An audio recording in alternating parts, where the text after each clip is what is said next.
Bom, aula 6, ainda sobre a poluição do ar. É, bom, sabe-se, né, que é impossível acabar com qualquer forma de poluição, mas pelo menos nós podemos minimizá-los, né? E com o passar do tempo, os países foram criando regulamentos, normas, procedimentos, resoluções, etc., né, para minimizar essas emissões, por qualquer fonte, né? Termoelétricas, indústrias, transportes especial. Aqui, por exemplo, uma resolução do Conselho Nacional do Meio Ambiente que trata sobre isso. Aí podemos entrar aqui nesta página, né, que é do Ministério do Meio Ambiente, CONAMA é Conselho Nacional do Meio Ambiente, né? E vocês vão ver do que eu estou falando. Tá? Eu vou compartilhar aqui para vocês. Aqui. O que se trata essa resolução? Que é até antiga, né? Quando fala-se resoluções, leis, né? Sempre tem atualizações, aperfeiçoamentos, enfim, né? Nesta resolução, considerando o previsto da resolução CONAMA de 89, que instituiu o Programa Nacional de Controle de Qualidade do Ar, PRONAR, resolve. São padrões de qualidade do ar, as concentrações de poluentes atmosféricos que, ultrapassadas, poderão afetar a saúde, a segurança e o bem-estar da população, bem como ocasionar danos à flora e à fauna, aos materiais e ao meio ambiente em geral. Né? E ter-se como poluente atmosférico qualquer forma de matéria ou energia com intensidade, em quantidade, concentração, tempo, ou características de desacordo com níveis estabelecidos e que tornem ou possam tornar o ar impróprio, nocivo ou ofensivo à saúde, inconveniente ao bem-estar público e danos aos materiais, à fauna e à flora. Né? Aí tem todos esses conceitos aqui, tá? Alguns pontos, né, que são destacados, né, o conceito de partículas totais de suspensão, fumaça, partículas inaláveis, né? Outro poluente que eu comentei na aula anterior, né, dióxido de enxofre, monóxido de carbono, ozônio, tá? Que são gerados aí decorrente aos agentes poluidores. Tá? E aqui os métodos, né, de detecção, né, e antes disso, né, a quantificação desses componentes. Uma coisa muito importante, existem várias métricas, tá, para medir estes elementos, como ozônio, SOx, material particulado, e em muitos casos adota-se o quê? Determinados valores em que o ser humano ele pode resistir por um certo período de tempo. Isto é, quanto maior a concentração de elemento, menor o tempo ao qual ele deve ficar exposto. São valores aí inversamente proporcionais. Tá? Então, são esses elementos, né, que estão nessa resolução, né, que mostra aí os seus limites, né? Como é que para que serve isso no final das contas? Quando você está no ambiente industrial, especialmente o ambiente fechado, deve ter equipamentos e que detectam esses elementos e aí eles mostram os valores máximos aos quais o ser humano ele pode se submeter, né, a um certo período de tempo. Vamos dar um exemplo aqui, ozônio. Concentração média de 1 hora de 160 microgramas por metro cúbico de ar, que não deve ser excedida mais de uma vez por ano. Tá? Então, as consequências à saúde não são apenas consequências imediatas, mas também pode ser consequências a longo prazo. Tá? E até mesmo gerar problemas irreversíveis. Bom? Então, a resolução começa, ele mostra esses detalhes aqui. Tá? Aqui, por exemplo, nível de atenção será declarado quando, por exemplo, concentração de dióxido de enxofre, SO2, média de 24 horas, de 800 microgramas por metro cúbico. Tá? Vocês estão vendo aqui que cada caso é o caso, né? Nível de atenção, nível de alerta que é algo maior, nível de emergência maior ainda. Né? Enquanto de atenção era apenas 800 microgramas de nível de atenção, aí no nível de emergência sobe para 2.100 microgramas por metro cúbico no mesmo período a qual o ser humano está submetido. Cada país tem lá seus limites, né? Cada país adotou suas regras, tá? Tem alguns países que adotam alguns elementos que não são adotados por outros. Enfim, embora algumas resoluções possam se inspirar outras, né? Um copiar do outro. literalmente falando, tá? Então, sobre essa resolução, gostaria de falar sobre isso, né? Vou voltar aqui ao slide. Espera um pouquinho.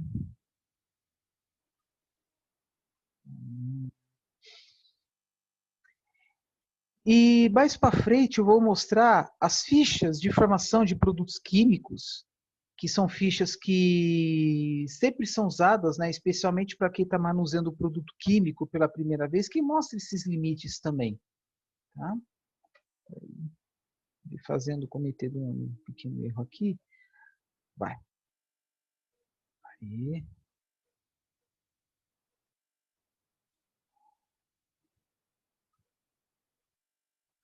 Vamos lá, continuando. Mais ou menos, né, que eu tinha mostrado anteriormente, esse aqui é outro critério, tá?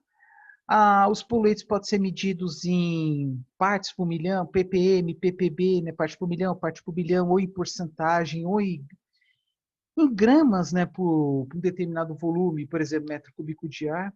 É aí que vocês estão vendo só aqueles, né, nem todos, né, que nós vimos até então, né, na resolução do CONAMA. É CO2, CO, NO, NO2 e ozônio, tá? No caso do ar limpo, tem alguns traços, né, até mesmo situações naturais. E o ar contaminado, devido aí à presença de poluentes, né, algo que foi artificialmente injetado. O que é material particulado? É o elemento decorrente da combustão incompleta, tá? E que ela pode ter apenas compostos carbônicos, como hidrocarbonetos. Quando eu falo hidrocarbonetos, pode ser aromáticos, aldeídos, né, o que seja. Eles podem ter metais pesados, tá? Entre outras coisas. Até mesmo, bom, material particulado, ele tem na natureza também, tá? Então é qualquer material que tem aí um diâmetro muito fino, né, que não dá para ver olho nu, aqui só para fins de comparação, né? E as duas principais medidas de tamanho é por material particulado até 10 micrômetros ou até 2,5 micrômetros, aquele que vai até os alvéolos, né, por ser muito fino, e 10 micrômetros ele no máximo vai até o nariz, né, até os pelos do nariz. Então aqui, material particulado, tamanho 10, essas esferas azuis aí, poeira, né, da terra, né, terra batida, passagem por terra batida, vamos supor, alguém passar de carro, né, numa estrada de terra, e aí levanta aquela poeira. Pólen, bolor, né, com tamanho menor que 10 microns de diâmetro, micrômetros, microns, né? E 2,5 proveniente da combustão de partículas, embora também tenha, né, na combustão, né, liberação de material particulado até 10, né? Mas o que é preocupante mesmo, esses aqui, 2,5. Combustão de partículas, compostos orgânicos, metais, tamanho menor que 2,5, tá? Por exemplo, quando a gente usa uma máscara, aquela máscara aqui, né, usada na construção civil, nas indústrias, né, é principalmente para deixar de inalar esse pó, né? E, por exemplo, uma indústria na construção civil, né, tem o pozinho do cimento, por exemplo, quando quebra alguma coisa, na indústria cerâmica, na indústria têxtil, na extração mineral, tá? E assim vai. Comparando, né, o cabelo humano tem de 50 a 70 micros de diâmetro. Desculpa, né, o PM2,5, essas esferas vermelhas aqui, né? E grão de areia fina em torno de 90 micros de diâmetro. Tá? Só para fim de comparação. E é possível também fazer medições, né, de componentes, né, ainda de exemplo, né, material particulado até 2,5 microns. Só que aí também se faz, né, medidas de outros elementos, como CO, CO2, NOx, SOx, ozônio, enfim.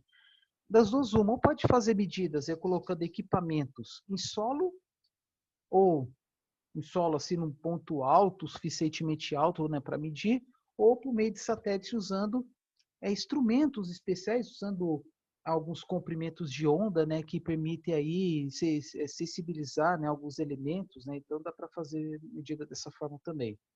Que é algo de certa forma, mais prático, né? Porque consegue pegar medidas no mundo todo.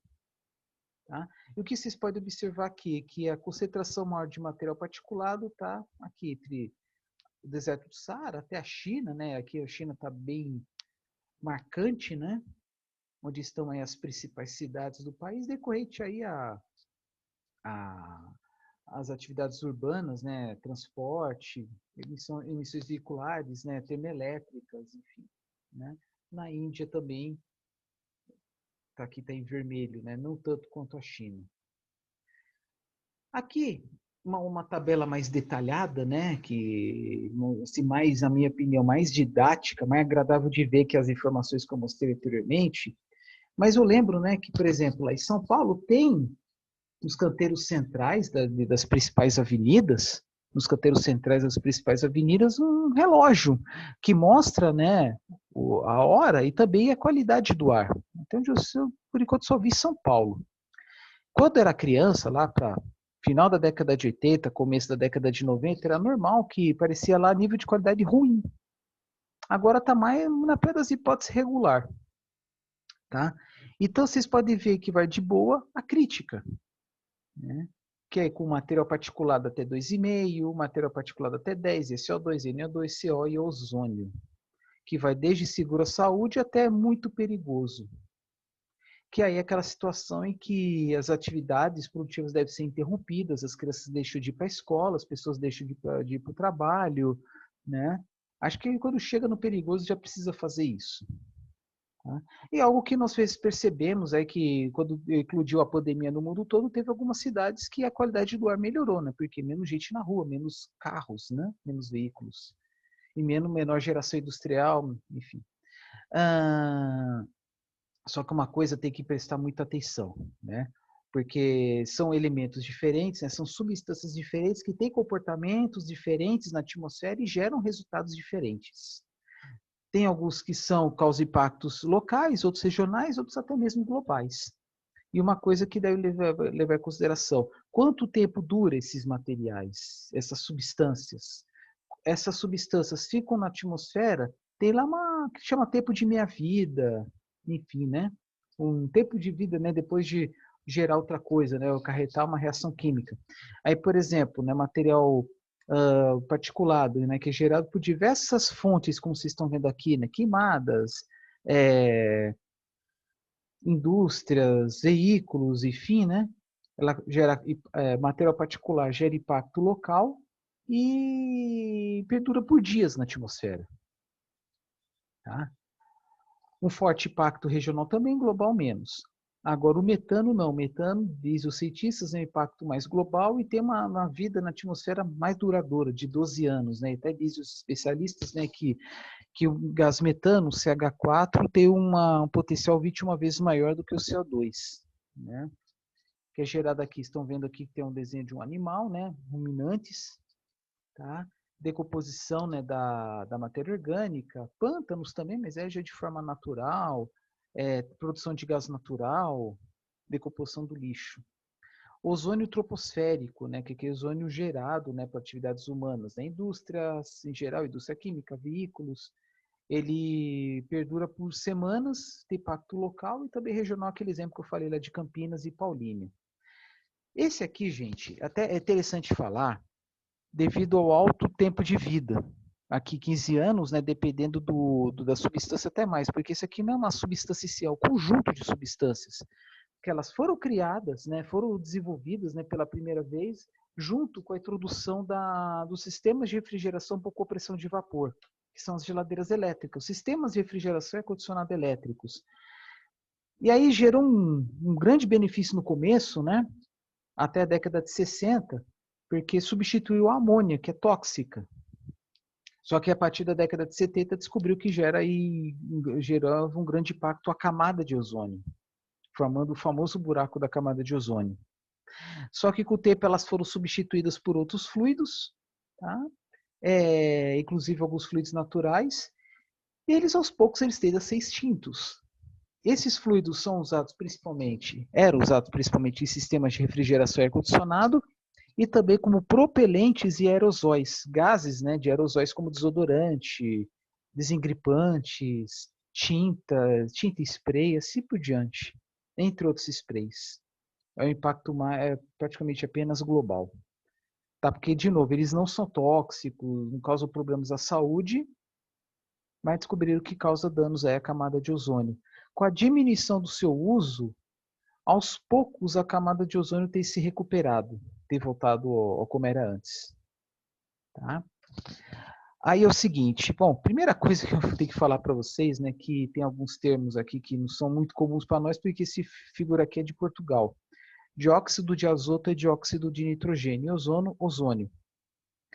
Então, por exemplo, né, o gás é gerado pela combustão dos veículos, né? Aí aquele gás vai para a atmosfera, reage quimicamente e forma-se outra substância.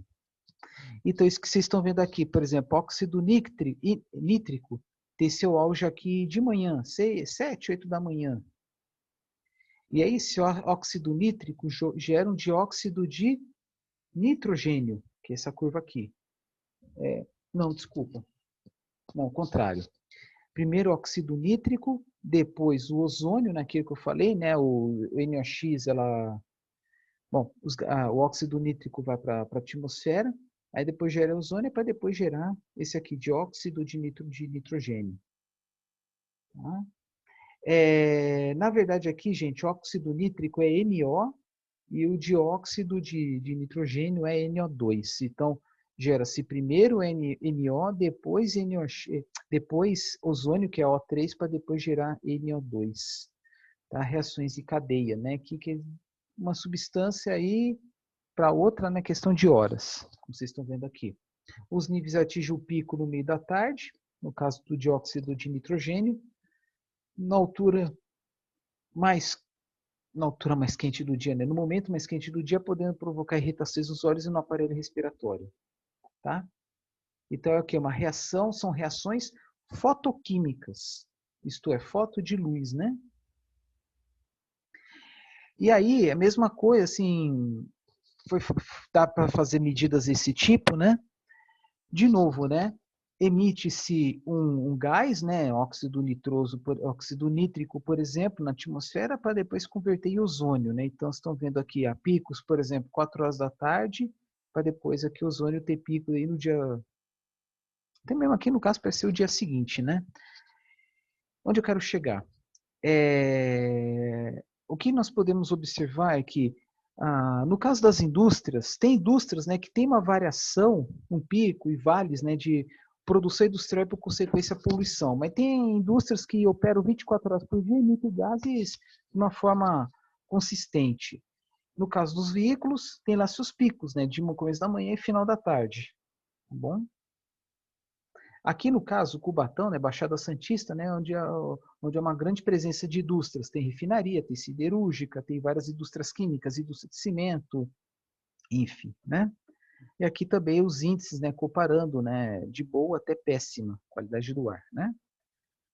E o que ela pode causar? Por exemplo, aqui diz os cientistas, né, que material particulado de 2,5 até 2,5 pode causar AVC, doenças respiratórias causadas pelo SO2, NO2, material particulado e ozônio. Doenças pulmonares e câncer de pulmão, material particulado, aí não diz qual o tamanho. Decorrente à inalação dos gases se mora, né, no bairro industrial, se mora numa região onde tem muito um trânsito carregado, decorrente aí sua ocupação, né? Por exemplo, se trabalha numa siderúrgica, tá? Uma outra indústria que gera muito material particulado. O fuma também, né? Fumante. Doenças cardiovasculares, devido à presença de SO2, material particulado e ozônio, e doenças do fígado e sangue, decorrente à presença do NO2, que é decorrente principalmente da queima de combustíveis a alta temperatura, chamado NOx térmico. Tá? Bom, ainda falando, né, de poluição, de certa forma de poluição, né, mas falando principalmente dos impactos à saúde. Então, sempre quando a pessoa vai manejar com alguma substância, especialmente alguma substância pela primeira vez, num laboratório, é essencial que pegue o que chama de ficha de informações de segurança de produtos químicos. tá? Para qualquer um, desde aqueles que todo mundo já ouviu falar, pelo menos, né, como gasolina ou até mesmo um reagente no laboratório, tá? E aí eu vou entrar aqui numa página para mostrar para vocês, tá, de uma organização, né, de uma associação, e aí dá para colocar aí, né, alguns exemplos aí de substâncias. Aqui, Associação Brasileira de Transporte e Logística de Produtos Perigosos, tá? Eu vou compartilhar aqui para vocês. Aqui. Esse aqui? Peraí, gente. Tá. Vamos lá. Ficha de informações de segurança de produtos químicos, tá? Então, para cada produto, há uma ficha detalhada que consiste na identificação do produto, medidas de segurança, riscos ao fogo, propriedades físico-químicas, informações ecotoxicológicas, impactos ao meio ambiente e outros dados. Vamos colocar aqui um qualquer aí, vamos supor, vou colocar gasolina. Aí vamos colocar gasolina automotiva. Vai ter o conceito aqui, né? Óbvio, né? Um líquido inflamável. Vai ter sua identificação, aparência, líquido aquoso, sem coloração, a marrom, pálido ou rosa. Vai depender da gasolina. Odor de gasolina, flutua na água, produz vapor irritante. Tá? Porque no caso aqui a água ela é immiscível, isto é, não mistura com a água. Tá? Forma duas fases. Aí dados diversos aí para caso de intoxicação, ingestão, inalação, enfim, né? Caso de vazamentos, por exemplo, manter as pessoas afastadas, chamar os bombeiros, parar o vazamento se possível, isolar e remover o material derramado, desligar as fontes de ignição, né? Porque, para quem sabe, né, a ignição é rápida, é instantânea, muito perigoso. Ficar contra o vento e usar a neblina d'água para baixar o vapor, né? Borrifando, né, com gotículas bem finas de água, né? Ao seu uso, usar luvas, roupas de equipamentos, né, EPI, equipamento de proteção individual, roupas especiais, né, porque dependendo do material, a gasolina pode ser corrosiva, né, mas assim, à primeira vista, né, contato com a pele não causa alergia, né, mas deixa um cheiro bem desagradável que para tirar tem que lavar a mão várias vezes, né, mas enfim. Para quem entende de combustão, né, duas informações muito importantes, né, limite de inflamabilidade no ar. Isto é, se a gasolina tiver mais de 1,4% imersa no ar, isto é, apenas no ambiente interno, mais de 1,4% do volume do ambiente interno, se tiver gasolina, ela pode queimar, tá? E vai até 7,4, isto é, acima de 7,4 tem tanto combustível e tão pouco comburente, que é o oxigênio, que ele não queima. Então, ele vai queimar nesse intervalo aqui de composição no ambiente interno, de 1,4% a 7,4%. Por exemplo, hidrogênio, ele tem um intervalo maior, que vai até 70%, mais ou menos, só para curiosidade. Aí tem algumas informações aqui, que inclusive eu falo numa disciplina chamada combustíveis fósseis, tá? Que é uma disciplina eletiva, que realmente eu dou aula disso principalmente para alunos de engenharia mecânica e engenharia de energia. Informações como ponto de fulgor, temperatura de ignição, tá? Também mostro aí esse tipo de ficha aqui, né? Ponto de ebulição, e assim vai. Aí uma coisa interessante, né? Reage com água? Não, se misturar água com a gasolina, forma duas fases. Reatividade química com outros materiais? Aqui está dizendo que não, né? E a neutralização, né? Queimar a gasolina, deixar queimar, né? Deixar queimar gera aquela fumaça preta, tal, mas quando se trata de segurança, né? Desculpa, o meio ambiente é deixado segundo plano, tá bom? Aí tem aqui informações toxicológicas, né? Aquele negócio, né? Se tiver imerso no ambiente com aquela substância, uma determinada quantidade dessa substância vai até um determinado período de tempo, ou se tiver uma quantidade maior, o tempo é menor, tá? Toxicidade a diversos organismos, tá? E aqui, né, irritante para os olhos, nariz e garganta, sinalado causa tontura, dor de cabeça, dificuldade respiratória, até mesmo perda de consciência. E aí o tratamento, né, que é deslocar para um ambiente fresco, né? Ar livre, enfim, né? Ou irritante para a pele, enxaguar com muita água, tá? Não provocar vômito. Tem todas essas informações aqui interessantes que é sempre bom ler antes de consultar, tá bom? Aí tem substâncias como que essa aí que é tóxica e perigosa, né? Inflamável. Colocar uma, a meu ver, bem menos tóxica, etanol. Acho que vai separar no etanol carburante também. Vou colocar aqui, vai. O primeiro, álcool etílico. Tá? Mesma coisa, inflamável, ele mostra algumas informações aqui, né? Informações físicas, digamos, né? Cuidados, né, que deve ter, medidas de segurança. Medida de segurança é algo parecido com a da gasolina, né? Porque ambos são inflamáveis, são combustíveis, né? Dados como ponto de fulgor, temperatura de ignição. Aí vocês podem ver isso aí de várias substâncias. Tá? Que mais? Toxicidade de algumas substâncias, de alguns organismos, tá? Enfim. E outras informações aí relevantes, né? Que esses resultados aqui são frutos de experimentos, né? Toxicidade em seres vivos, né? Por exemplo, ratos, enfim. Tá? Mas o que é importante é saber dos riscos que cada substância proporciona.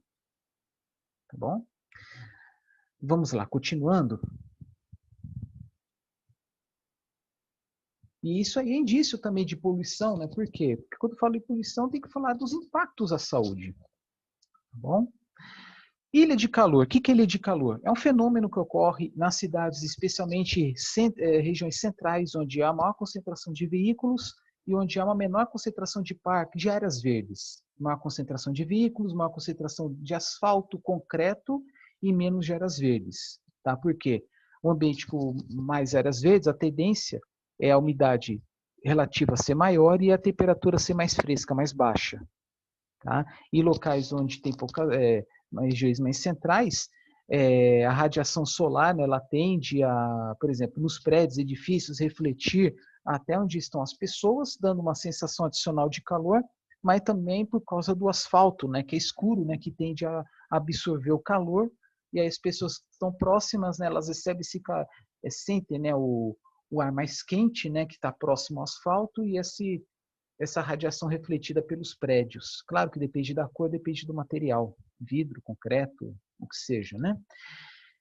Então, regiões aí onde tem mais prédios, onde tem mais asfalto, né, tendência as temperaturas serem mais altas. Então, no caso de ilha de calor, pode ver aqui, por exemplo, a cidade de São Paulo, as maiores temperaturas estão registradas no centro, né? Vocês estão vendo aqui principalmente essa região aqui toda em vermelho, né, região central, boa parte da zona leste, parte mais ao norte da Zona Sul, Zona Oeste inteira, e mais o sul da Zona Norte.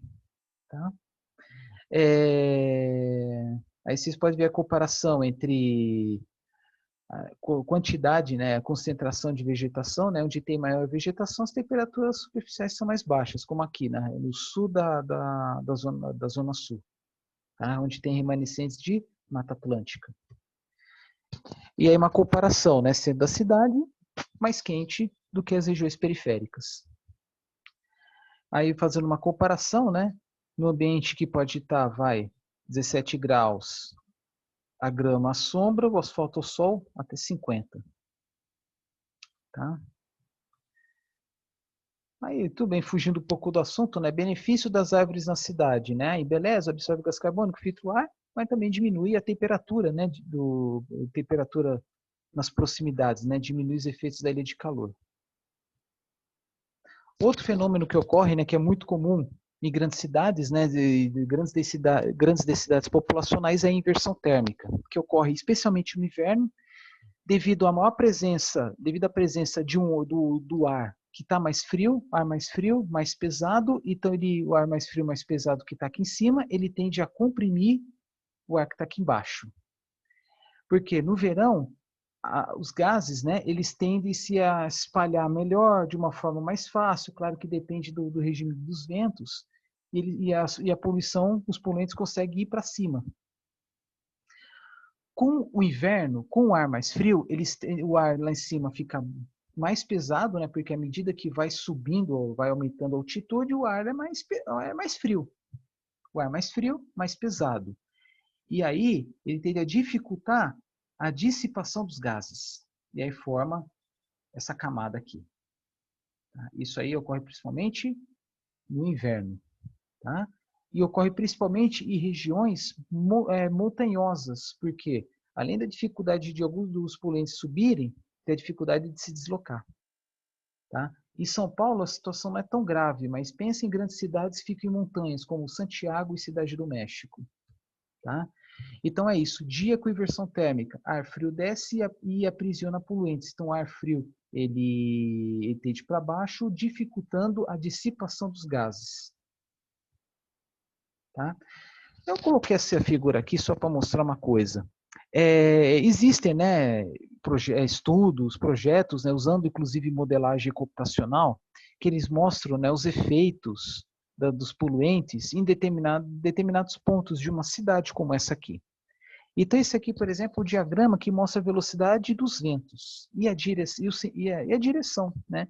Aqui mostrando, por exemplo, que nesse sentido aqui, mostra uma velocidade maior, né? E aí esses vermelhos, essas cores aqui representam aí a frequência, por exemplo, enfim. Né? E aqui os círculos, né, indicando aqui a porcentagem. 3, 6, por exemplo, aqui, né, esse triângulo que vocês estão vendo aqui, deve estar em torno assim, 10% do tempo, o vento, né, ele tem essa direção. Tá? Para que isso? Para mostrar, né, que é aquela história de novo, lá de Campinas e Paulínia, né, que a emissão de dióxido nitroso começa em Campinas, aí descobre que tem mais ozônio em Paulínia. Por quê? Porque boa parte do tempo o vento vai de Campinas para Paulínia. Aqui de novo. Dá para fazer um trabalho como esse aí, temporal, né? Decorrente aí a emissão de gases, né, industriais, por exemplo, ou até mesmo de um município, né, de uma região, né, altamente populosa, né? E aí você pode ver que tudo começa no ponto, e claro que naquele ponto as emissões são maiores e as emissões tendem a diminuir, né, à medida que se afasta dela. Então as emissões sonores aqui, como vocês estão vendo aqui, de cor roxa, e diminui quando tem de azul. Ah, mas por que tem essa dinâmica? Direção dos ventos. Tá? Aqui é a mesma coisa. Aí dá para fazer modelagens assim dessa forma, quando trabalha com poluição sonora, por exemplo, tá? Poluição atmosférica, e assim vai. E se for no mar, né? Poluição das águas, né? Como, por exemplo, um tempo atrás, né, fizeram uma pesquisa chama na Barra de Santos, né, onde entram muitos navios, onde tem emissário submarino, né, onde descarrega esgoto parcialmente tratado lá a 4, 5 quilômetros de distância das praias, né, que tem em Santos e em São Vicente. E aí fizeram uma análise da concentração de coliformes fecais. Aí descobriram que uma parte dela está voltando para as praias, de certa forma. Que eu tinha falado no vídeo anterior, né, esse tal smog, que tem até relatos, né, que em 1952 mais de 4.000 pessoas morreram em Londres, em um período de 10, 13 dias, eu não lembro, devido à queima do carvão mineral por parte das lareiras das casas. Tá? Imagina, todo mundo, um monte de gente queimando carvão ao mesmo tempo. Dá isso aí, né? E eu coloquei esses exemplos aqui é a capital do Chile, Santiago. A região lá deve ter em torno de 5, 6 milhões de habitantes, e ela está rodeada pelas cordilheiras, né? Aqui é a Cordilheira dos Andes. Tá? Aqui está uma foto linda, maravilhosa, né? Com neve lá no fundo, enfim. Né? Mas em compensação, essa foto foi tirada, né? No auge da poluição, né? Talvez decorrente à inversão térmica, não sei. Só que está numa altitude maior que São Paulo, por exemplo. Quanto maior altitude, mais intenso é a inversão térmica, mais dificuldade de respirar, né? Enfim. E aí, exemplo da Cidade do México. Tá? Que a região da Cidade do México, região metropolitana, é quase o mesmo tamanho da região metropolitana de São Paulo. Tá? E aí, exemplo, 2 fotos, né, tiradas em Nova Delhi, que é a capital da Índia. Isso aí, né, em dias normais, isso aí acho que foi tirado lá para 2019. e esse aqui do lado direito tirar 2020 no auge da pandemia. Tá? O ar mais limpo. E aí, consequências da pandemia, né? Então aqui queda da poluição em Wuhan, na China.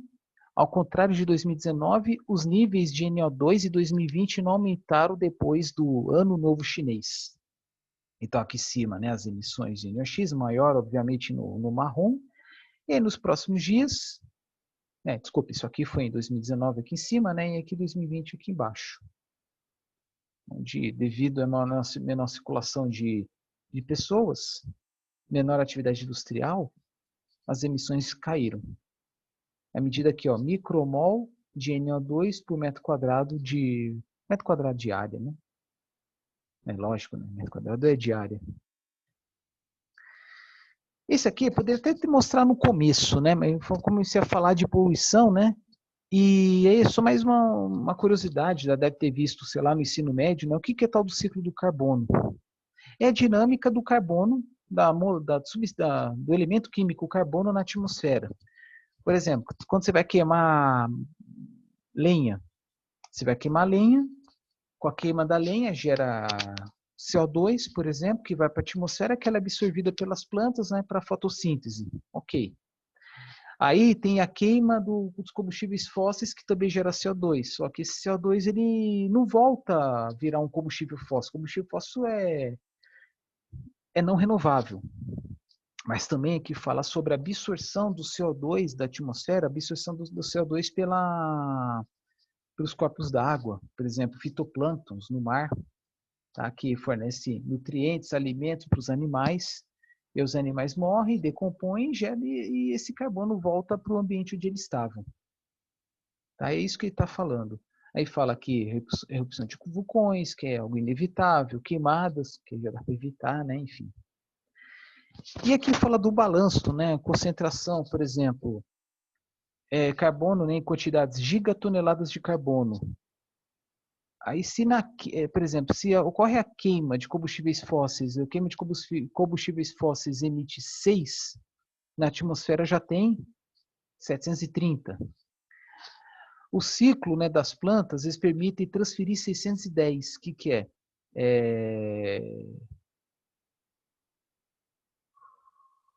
Respiração das plantas, decomposição, né, da matéria orgânica, ela vai 610, mas de certa forma ele volta. Aí volta sempre. Desculpa, eu falei besteira. Esse 610 aqui é a quantidade de carbono que está concentrado nas plantas, florestas, agricultura. Desculpa. Aí as plantas absorvem 100, que estava na atmosfera absorve 100. Aí pela respiração as plantas liberam 50, a metade. E a decomposição libera outros 50. Então as plantas absorvem 100, libera 50 pela respiração, depois libera 50 pela decomposição. E aí tem o desmatamento, né, que libera, aí, dando exemplo aqui, 1. Onde eu quero chegar? Devido ao desmatamento, especialmente queimadas, né, devido aí à queima de combustíveis fósseis, há um desbalanço, porque nas condições naturais, a atmosfera recebe a mesma quantidade que cede. A atmosfera recebe a mesma quantidade que devolve. E o oceano também absorve a mesma quantidade que libera. Aí quando ocorre a queimada, né, combustíveis fósseis, queimadas, desflorestamento, ocorre um desbalanceamento e a tendência é aumentar a concentração na atmosfera e também nos oceanos. E no final que aparece aqui a concentração na crosta terrestre, 100 milhões. Tá? Um número muito maior, em comparação, por exemplo, com combustíveis fósseis de 5 mil a 10 mil. Então tudo é questão de balanço. E aqui só de curiosidade, né? Também tem balanço do nitrogênio. O nitrogênio é absorvido pelas plantas, tal, e depois ela se decompõe, volta para a atmosfera, enfim, algo parecido com o ciclo do carbono. Efeito estufa, né, que é algo que algumas décadas atrás, né, começaram a investigar, né, estão fazendo, até hoje fazem, né, uma analogia, uma comparação entre teor de CO2 entre outros gases, né, que dizem que é grave efeito estufa, CO2, CH4, entre outros, as relações entre aumento da concentração desses gases versus aumento da temperatura global. Mas vamos lá, o que é estufa? Estufa é aquele equipamento, aquela construção, né, feita de material transparente para promoção do aumento da temperatura interna. Isso ocorre principalmente em países de clima frio, onde quer plantar produtos de clima tropical. Por exemplo, laranja na Europa. Só estufa, não tem outro jeito. Então, é o bait desenvolvido de forma proposital para aumentar a temperatura interna. E aí fizeram essa analogia com o efeito estufa, onde, com o aumento da concentração dos gases, a tendência é absorver mais a radiação, né, os comprimentos de onda provenientes da radiação solar, retendo-os. Aqui vocês estão vendo, os gases de efeito estufa, principalmente o CO2, permitem que a luz do sol passe por eles. Gases de efeito estufa tem por natureza. Só que dizem os cientistas, né, que o teor tem aumentado devido às atividades humanas. E esses mesmos gases, porém, retêm grande parte do calor gerado pela luz do sol. Esse calor é refletido de volta para a superfície pelas moléculas dos gases de efeito estufa, gerando mais calor. Então, quando aumenta a concentração desses gases, dizem os cientistas, os que são favoráveis, né, que concordam com isso, a temperatura tende a aumentar devido aí ao menor retorno, né, que retorna menos radiação por espaço. Tá? Porque há um balanço. Tá? Então, se tem aí o que é radiação? Né? Uma forma de transferência de calor é o quê?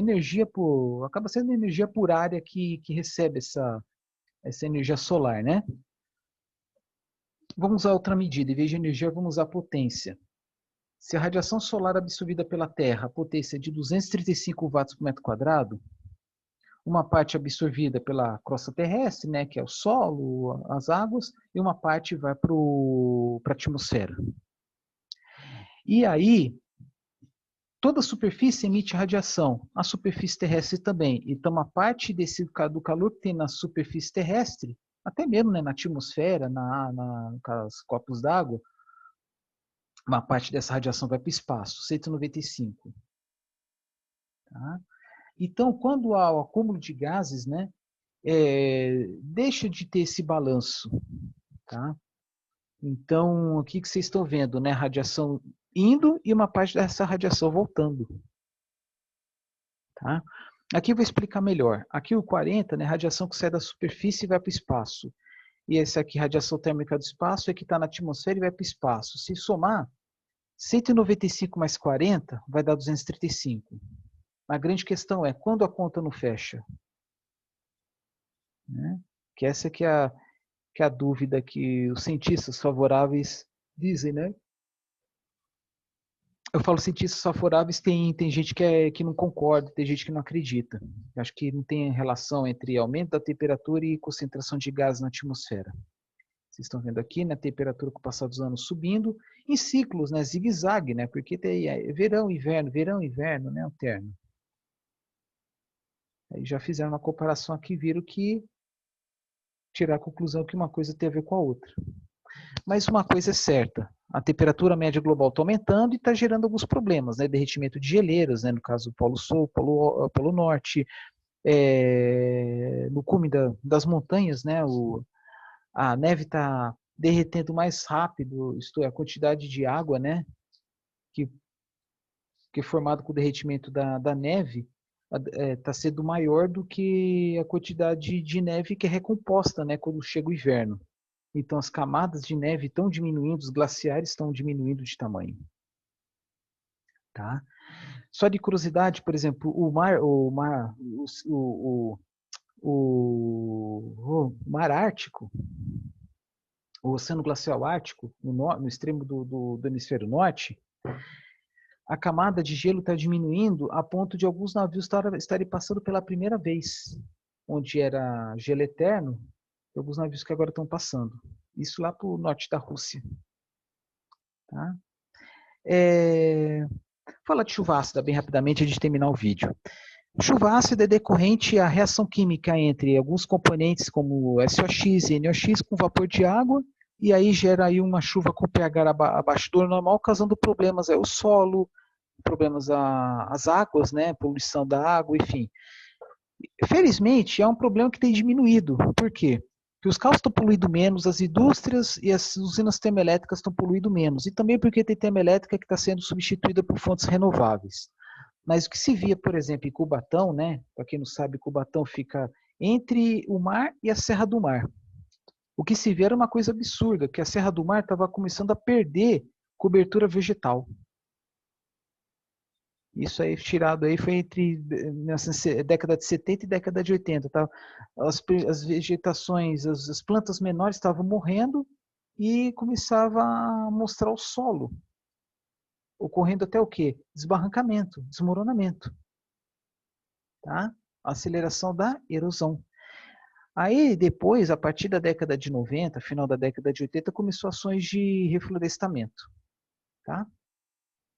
Então, decorrente às atividades industriais, também porque Cubatão já chegou a ser uma das cidades mais poluídas do mundo. Por quê?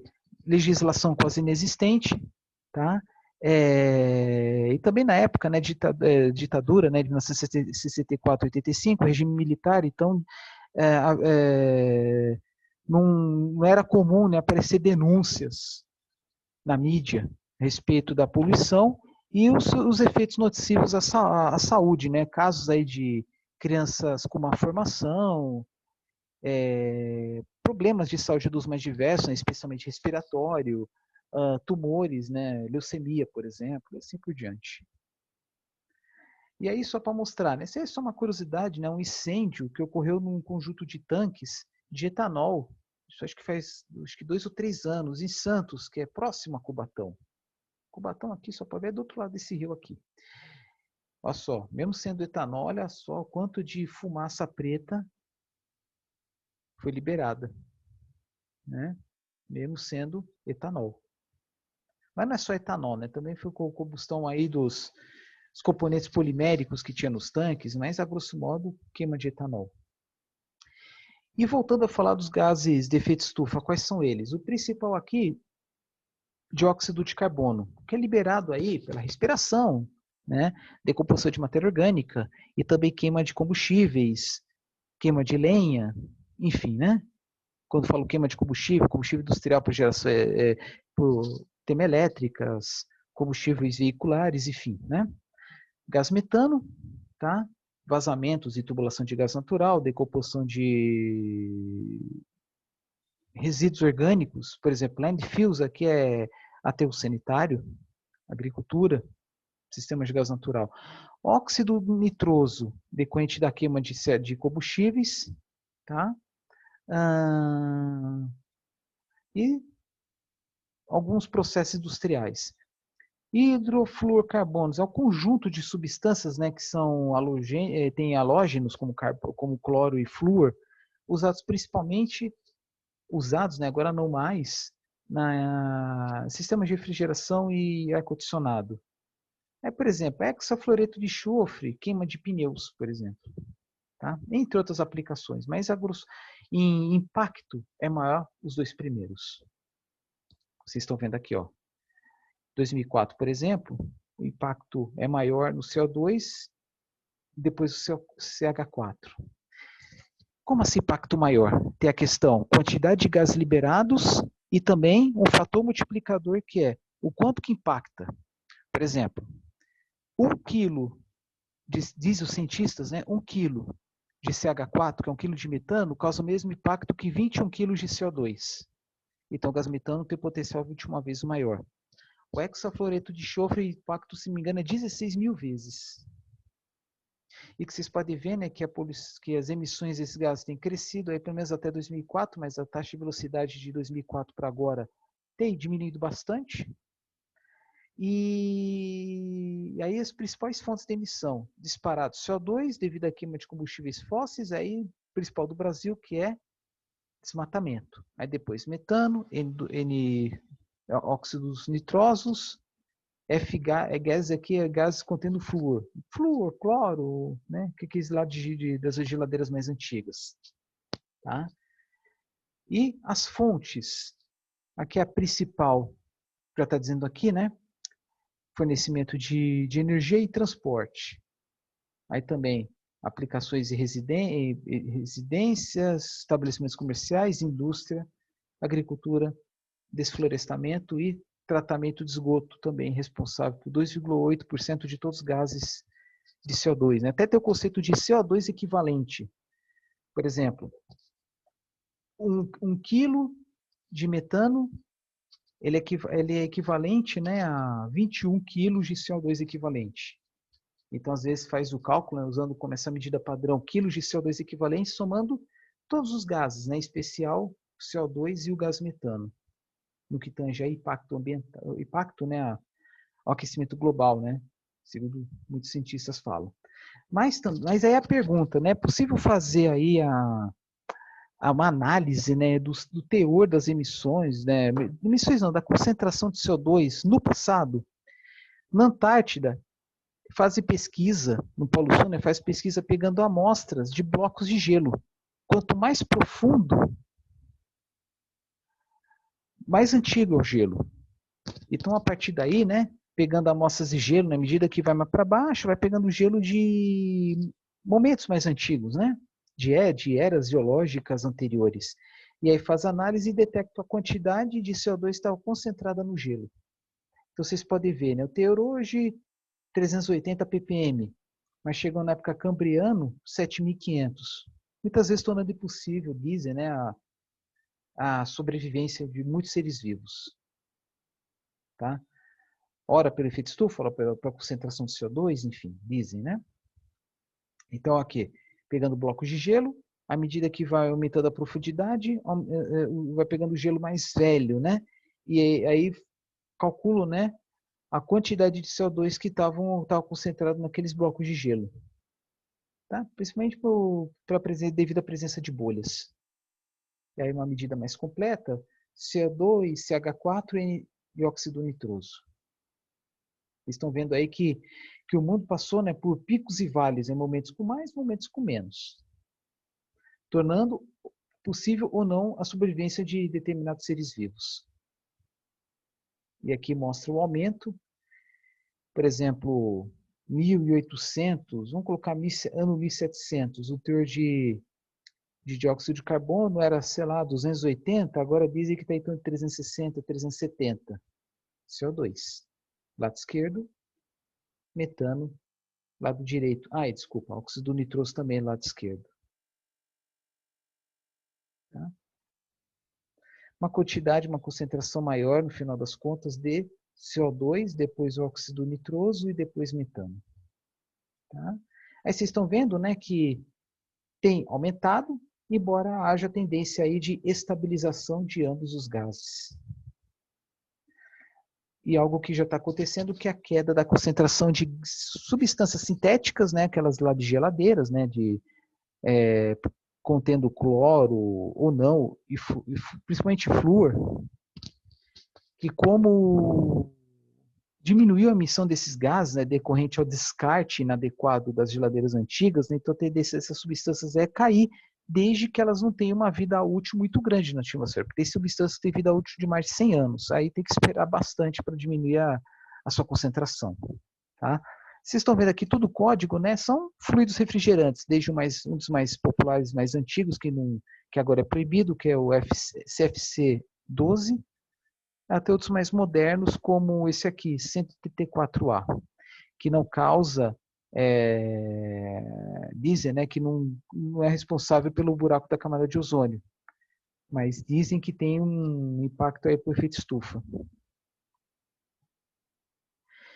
Bom, eu vou parar aqui por enquanto, só para não ficar muito cansativo, e aí no próximo vídeo vou dando continuidade, né, à poluição do ar.